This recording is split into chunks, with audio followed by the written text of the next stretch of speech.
Hoy, México se para, literalmente. Por decreto presidencial, millones de trabajadores federales se quedan en casa, los estudiantes no van a clases, y la Ciudad de México entera se prepara para vivir algo que no había pasado en 40 años. Claudia Sheinbaum firmó un decreto que entró en vigor de inmediato, publicado en el Diario Oficial de la Federación, y con eso dejó en claro quién lleva el volante en este momento histórico. Si eres de los que pensaban que esto del Mundial era solo un tema de deportes, quédate porque lo que te voy a contar cambia esa idea por completo. Y si aún no estás suscrito al canal, hazlo ahora antes de que empiece el partido inaugural, porque en este canal hablamos de lo que el gobierno realmente está haciendo. El decreto no cayó del cielo. Llegó después de meses de preparativos, de inversiones millonarias, de obras que muchos dudaron que se terminarían a tiempo, y de una presión diplomática y logística que pocas veces un gobierno mexicano había enfrentado con la mirada tan fija hacia adelante. La pregunta que mucha gente se estaba haciendo desde hace semanas era sencilla. ¿Va a poder México estar a la altura? Y esta mañana, con el Estadio Ciudad de México, el que el mundo entero sigue llamando el Azteca, listo para recibir a México frente a Sudáfrica, la respuesta está en los hechos. México lleva años cargando con una imagen contradictoria en el mundo. Por un lado, una cultura que deslumbra, una gastronomía que la UNESCO declaró Patrimonio Inmaterial de la Humanidad, una historia que pocos países del planeta pueden igualar en profundidad. Por el otro, la narrativa exterior que durante décadas asoció el nombre de México casi exclusivamente con carteles, violencia e inestabilidad. La Copa del Mundo de 2026 llegó para sacudir esa narrativa. Y el gobierno de Sheinbaum lo entendió desde el primer día. Cuando la FIFA confirmó que Ciudad de México sería la sede del partido inaugural, el impacto fue enorme. El Estadio Azteca, ahora oficialmente llamado Estadio Ciudad de México o Estadio Banorte, según la fuente que consultes, se convirtió en el primer recinto del mundo en albergar 3 inauguraciones de una Copa del Mundo. Lo hizo en 1970, cuando Pelé y Brasil alumbraron el torneo. Lo volvió a hacer en 1986, cuando México fue sede de emergencia y Diego Maradona convirtió el torneo en su coronación personal. Y lo hace hoy, 11 de junio de 2026, con una selección nacional que juega en casa, con 83,000 aficionados en las gradas y con Shakira abriendo la ceremonia antes del pitazo inicial. 3 inauguraciones mundiales en un mismo estadio. Eso no le pasó a nadie más en la historia del fútbol. Ese dato es el telón de fondo de todo lo que el gobierno de Sheinbaum tuvo que gestionar. Porque organizar una Copa del Mundo no es hacer un evento bonito un día. Son años de obras, coordinación entre dependencias, negociaciones con la FIFA, con los gobiernos locales, con las empresas privadas, con los medios de comunicación internacionales, con los cuerpos de seguridad. Son miles de millones de pesos que tienen que moverse con precisión quirúrgica hacia los destinos correctos antes de que lleguen las cámaras del mundo entero. Y las cámaras ya llegaron. El gobierno federal anunció una inversión de 9,000 millones de pesos exclusivamente para la renovación del Aeropuerto Internacional de la Ciudad de México. Sheinbaum inauguró la primera fase de esa remodelación el 30 de mayo, 12 días antes del partido inaugural. 400,000 metros cuadrados de superficie intervenidos, 34,000 metros cuadrados adicionales reorientados, filtros migratorios que pasaron de 40 minutos de espera en horas pico a no más de 9. Eso en el aeropuerto que va a recibir a los turistas de todo el mundo que vengan a ver el torneo. A eso hay que sumarle la inversión en movilidad, rutas especiales de transporte público hacia el estadio, restricciones vehiculares, operativos de seguridad coordinados entre la Secretaría de Seguridad, la Secretaría de Gobernación, el gobierno de la CDMX y las fuerzas federales. El decreto que Sheinbaum firmó el 9 de junio, publicado con las firmas de la presidenta y de la secretaria de Gobernación Rosa Isela Rodríguez, fue la pieza final de ese rompecabezas logístico. Un decreto que dice, en términos concretos, el día de la inauguración, la ciudad se reorganiza. Veamos exactamente qué dice ese decreto, porque hay mucha confusión dando vueltas en redes sociales. El decreto publicado en el Diario Oficial de la Federación instruye a todas las dependencias y entidades de la Administración Pública Federal con sede en la Ciudad de México a implementar esquemas de teletrabajo, trabajo a distancia y modalidades laborales flexibles el 11 de junio. Eso aplica a trabajadores del gobierno federal. El objetivo es reducir la presión sobre el tránsito en la ciudad durante una jornada en la que se espera una afluencia masiva de visitantes nacionales e internacionales. El artículo 3 del decreto va más lejos. Suspende actividades académicas ese día en escuelas públicas y privadas que dependen de la SEP ubicadas en la Ciudad de México. Todos los niveles, preescolar, primaria, secundaria, media superior y superior. La UNAM anunció por su cuenta que también suspendería actividades en sus planteles del Valle de México. Sin embargo, aquí viene el dato que mucha gente pasó por alto cuando Sheinbaum lo anunció en la mañanera. La consejera jurídica, Luisa María Alcalde, tuvo que aclarar el alcance real del decreto. El home office para el sector privado es una invitación, no una obligación.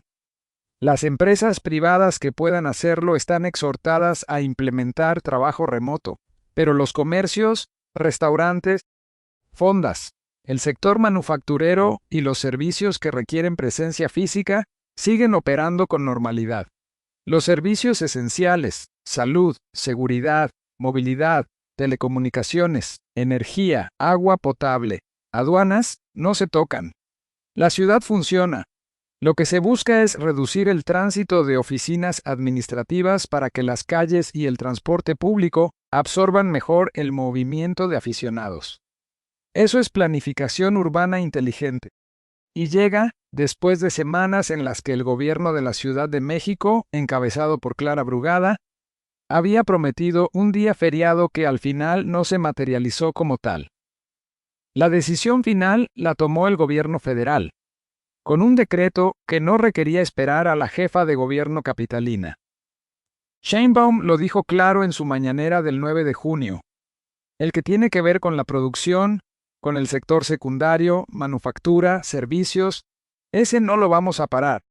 Los comercios, restaurantes, fondas, esos no tienen problema. Es el trabajo administrativo. Una frase sencilla que define la lógica detrás de la medida. El objetivo no es parar al país. El objetivo es que la ciudad respire el día que el mundo entero la estará mirando.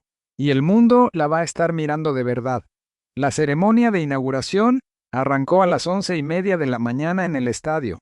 El partido entre México y Sudáfrica comenzó a la 1.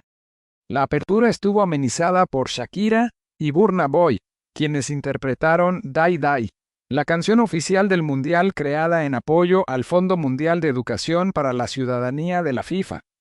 En el estadio también se presentaron Belinda, Maná, Los Ángeles Azules, J Balvin, Lila Downs y otros artistas. Alejandro Fernández cantó el himno nacional mexicano. 83,000 personas en las gradas. Cientos de millones siguiéndolo por televisión en todo el planeta. Eso es lo que estaba en juego detrás de un decreto de home office. El partido inaugural tiene otra capa histórica que vale la pena mencionar. México contra Sudáfrica. La misma combinación que abrió el Mundial de 2010 en Johannesburgo, cuando el mismo resultado, un empate, quedó para la memoria con el golazo de empate de Rafael Márquez. Ahora, 16 años después, los mismos países se enfrentan de nuevo en la inauguración. Pero esta vez en el Azteca, con Javier Aguirre en la dirección técnica y con la selección mexicana, jugando ante su propia afición en el estadio más emblemático del país. México es, además, el país que más veces en la historia ha inaugurado una Copa del Mundo. Lo hizo en el primer Mundial de la historia, en Uruguay 1930, y lo repite ahora. Ese dato lo mencionó Sheinbaum en varias ocasiones durante los preparativos, y con razón. Es un argumento sólido frente a quienes cuestionaban por qué México, y no Estados Unidos o Canadá, debía tener el honor de la inauguración. La respuesta del gobierno a ese cuestionamiento fue siempre la misma. El Azteca es el único estadio del mundo con 3 inauguraciones mundiales. La historia lo avala. Pero la historia no es suficiente si la logística falla. Y aquí es donde el gobierno de Sheinbaum jugó quizás su partido más importante de los primeros 20 meses en el poder. Porque los preparativos para el Mundial concentraron una presión brutal sobre todas las dependencias. La remodelación del aeropuerto, la modernización de rutas de transporte, los operativos de seguridad, las campañas de capacitación para prestadores de servicios turísticos, la coordinación con la FIFA, con los comités organizadores de los 3 países sede, todo al mismo tiempo, con un plazo fijo e inamovible. En noviembre de 2025, Sheinbaum fue cuestionada sobre si las obras estarían listas. Su respuesta fue directa. Sí, y lo sostuvo. En su informe de gobierno del 31 de mayo de 2026, presentado desde el Monumento a la Revolución ante miles de personas, la presidenta repasó los avances en infraestructura y mencionó la renovación del AICM como uno de los compromisos cumplidos en sus 20 meses de gestión. El contexto político detrás de todo esto también importa. México lleva meses lidiando con una tensión diplomática con Estados Unidos que no ha desaparecido.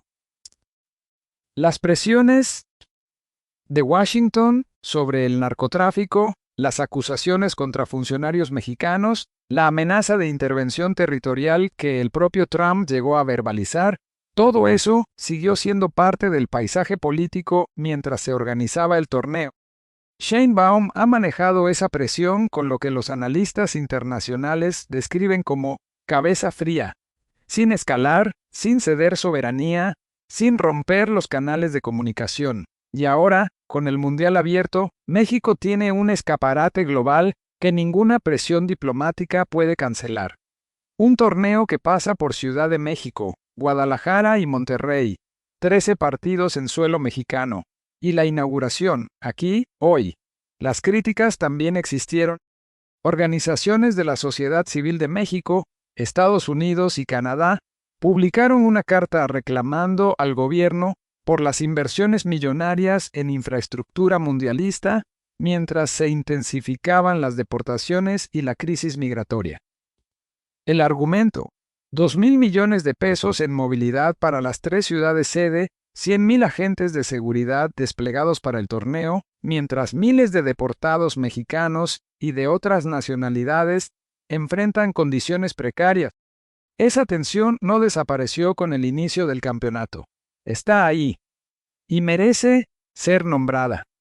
Gobernar un país mientras se organiza un evento de esta magnitud implica eso: gestionar las 2 cosas al mismo tiempo, las obras del estadio y los hospitales nuevos, el decreto de home office y los programas de vivienda, el himno nacional cantado por Alejandro Fernández frente al mundo entero y los maestros de la CNTE que bloquearon calles días antes de la inauguración.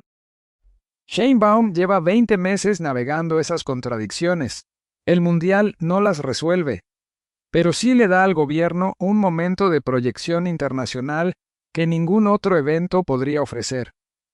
Este no es solo un momento para ver el mejor fútbol, sino también un momento para compartir con el mundo quiénes somos. ¿Qué es México?, dijo Sheinbaum meses atrás. Esa frase resume la apuesta política detrás de todo. El Mundial como carta de presentación, como argumento vivo contra la narrativa que reduce a México a sus problemas. Y hoy, con 83,000 personas cantando el himno nacional en el estadio más histórico del fútbol mundial, con Shakira abriendo la ceremonia, y con el decreto presidencial garantizando que la ciudad se mueva sin colapsar, esa apuesta se está jugando en tiempo real. El resultado del partido contra Sudáfrica nadie lo sabe todavía mientras grabamos esto. Pero el resultado del operativo logístico, de los meses de preparativos, de las obras terminadas a tiempo y del decreto que reorganizó la ciudad para este día, ese ya tiene un veredicto preliminar. La inauguración sucedió, y México la organizó. Queda mucho torneo por delante. 15 partidos más en suelo mexicano, incluyendo encuentros en Guadalajara y Monterrey. Queda ver hasta dónde llega el Tri con Javier Aguirre en el banquillo. Queda ver si la infraestructura aguanta la presión de semanas de alta afluencia. Queda el debate sobre las prioridades de gasto. Y queda la pregunta que siempre vuelve en la política mexicana. ¿Este momento cambia algo en el largo plazo, o es solo el brillo de un evento que pasa y deja todo igual? Esa discusión la vamos a seguir teniendo en este canal. Si quieres ser parte de ella, suscríbete, activa la campana y déjanos en los comentarios tu opinión. ¿Crees que el Mundial 2026 deja un legado real para México más allá del fútbol? ¿O es solo un espectáculo costoso? Escríbelo abajo. Y si este video te aportó algo, compártelo. Hoy más que nunca, la conversación sobre lo que está pasando en México merece llegar a más personas.